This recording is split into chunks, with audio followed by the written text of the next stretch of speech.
dans notre pays demain et le commandant Mohamed Kassé pour son libellé. Communiqué du bureau de presse de la présidence de la République, Conakry. Dans le cadre des consultations régulières entre les chefs d'État de la sous-région, le président de la République du Sénégal effectuera le vendredi 6 août 2010 une visite de travail et d'amitié en République de Guinée. Au cours de leur entretien, Maître Abdoulaye Wade et le général d'armée Sekouba Konaté aborderont les questions d'intérêt commun en vue du renforcement des traditionnels liens de fraternité, de coopération et de solidarité existants entre les peuples du Sénégal et de la Guinée. Sont conviés à prendre part à cette cérémonie solennelle à 10 h à l'aéroport international de Conakry-Bessia, les personnalités ci-après. Monsieur le Premier ministre, chef du gouvernement d'Union nationale de transition, Mesdames et Messieurs les membres du gouvernement, Mesdames et Messieurs les membres du cabinet présidentiel, les présidents et vice-présidents des institutions républicaines, le grand chancelier des ordres nationaux du mérite, les membres du corps diplomatique et consulaire, le chef d'état-major général des armées, les chefs d'état-major particuliers, les directeurs nationaux de la police et de la douane, les représentants des institutions internationales, le gouverneur de la ville de Conakry. Conakry, le 5 août 2010, le bureau de presse de la présidence de la République. Et voilà, c'était donc un communiqué rendu en studio par le commandant Mohamed Kassé. Autre facette de l'actualité avec la pose de la première pierre hier à Kagbélin dans la préfecture de Doubrika du chantier de construction d'un abattoir moderne. Il s'agit d'un abattoir de pointe qui devrait traiter dans les normes convenables la viande et ses produits dérivés de nature à préserver la santé des consommateurs. C'est le Premier ministre Jean-Marie Doré qui a présidé la cérémonie. Abdoulaye Diallo Mbembaba. C'est ici, à Kagbélin, dans la préfecture de Dubreka, que sera construit très prochainement l'abattoir central de Guinée. Une action qui a été matérialisée par la pose de cette première pierre sur le site. Initiée par le département de l'élevage, la construction de cet abattoir moderne permettra à la population de se procurer de la viande dans des conditions d'hygiène appropriées. La maquette que nous avons sous nos yeux, si elle se réalise ici, c'est toute la Guinée qui a gagné. C'est pourquoi les Doubré-Kaka remercient d'abord le Tout-Puissant Allah. Ensuite, tous les travailleurs du ministère de l'élevage. Conçu pour une capacité d'abattage de près de 500 animaux par jour, l'abattoir central de Guinée est financé à près de 60 milliards de francs guinéens au compte du budget national pour un délai d'exécution de 18 mois. C'est la Guinéenne de construction et de prestation de services, Guicopress, qui est chargée d'exécuter les travaux. Il importe de souligner que l'abattoir et les boucheries seront construits suivant les normes technologiques appropriées dans le strict respect des règles d'hygiène et de sécurité sanitaire des viandes et de l'environnement.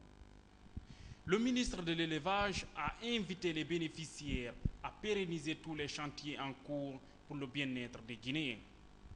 Mon souci majeur a été de poser des actes concrets qui constitueraient le socle sur lequel le futur gouvernement bâtirait les programmes de développement de ce secteur.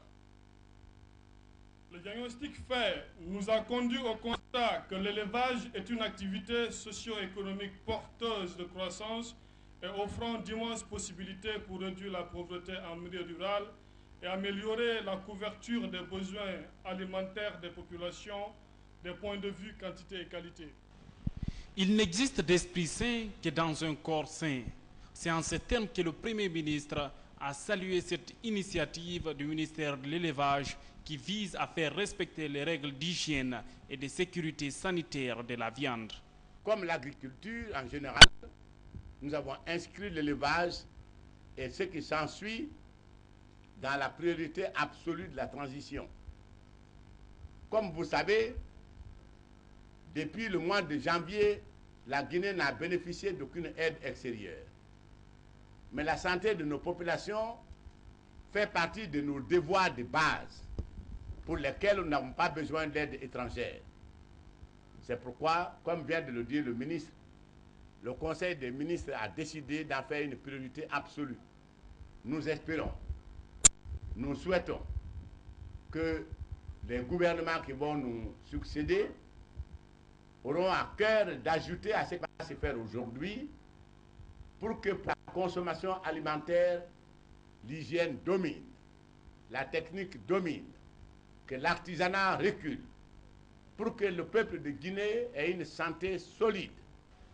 L'abattoir central de Guinée comprend un bâtiment principal, 2 parcs à bétail, des locaux administratifs, une station de lavage et d'entretien des camions frigoriques, 2 appartements devant servir de logement et des espaces aménagés.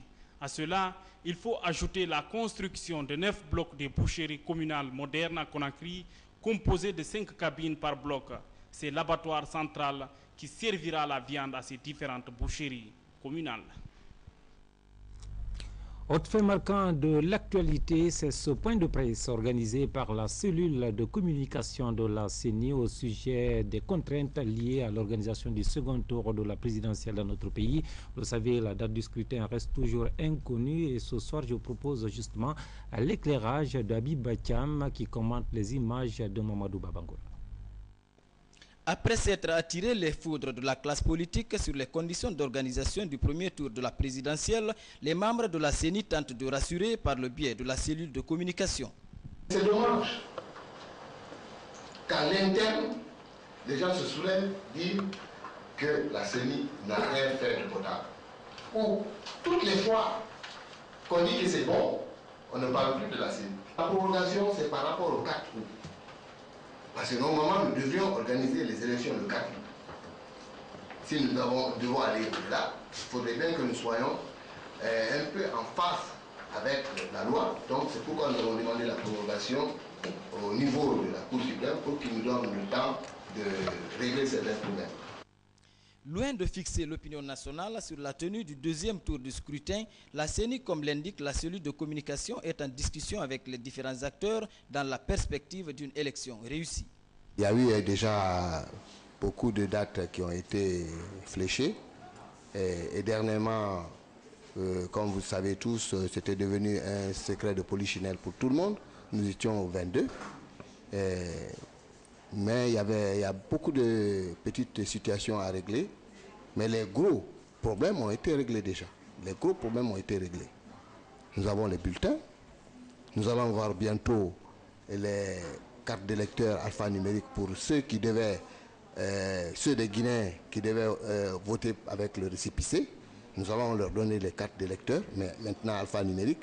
Ça ne sera pas des cartes d'électeurs biométriques comme ceux que les premiers ont eu.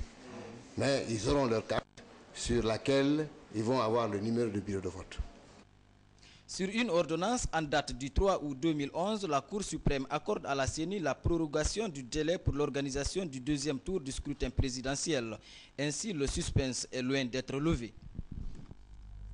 Le reportage est signé Habib Bacham. Justement, et face aux imperfections constatées au niveau de la CENI dans l'organisation de ce premier tour de la présidentielle, tout comme à l'incertitude qui plane aujourd'hui sur la date du second tour, le barreau guinéen a réagi. C'était à la faveur d'un point de presse organisé à Conakry. Saint-Martin Fascinadouno a suivi la rencontre pour la rédaction. Depuis le verdict du premier tour de l'élection présidentielle rendu officiel par la Cour suprême, la Guinée attend impatiemment l'organisation du deuxième tour dont l'enjeu est de taille.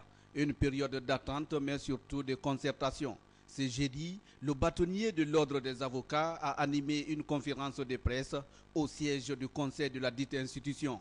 En présence des journalistes de quelques médias de la place, Maître Mohamed Sampil a donné la position du barreau face au point de blocage actuel lié à la tenue du deuxième tour du scrutin présidentiel en Guinée. Au barreau de Guinée, nous disons non au blocage du processus. Nous disons non à l'enlisement. Nous disons non à la lenteur. Mais nous disons surtout non